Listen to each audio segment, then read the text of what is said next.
let me make one point, because when God really wants us to understand things, he make revelation to different people.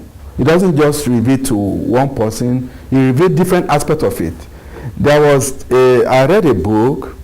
There have been revelations to different people, but there is one critical one I read which is so powerful. I read a book from, it's called Introduction to the Old Testament Template by Landa Cope. In the book, that really caught my attention. In the book, she's been a missionary in Africa for a long time. Then he wrote in the book that he sees Africa has been well evangelized. I read a book of Lauren Cunningham too. He mentioned the same thing.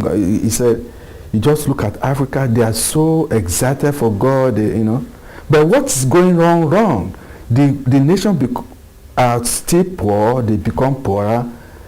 Landa Cope said she took that to God. Said, why? Why is the nation still poor with all this evangelism going on? So many people excited for God. And she said, the Lord told her, the devastation you see is because they are preaching the gospel of salvation alone. They are not preaching the rest of the Bible, which is the good works part that has not been covered.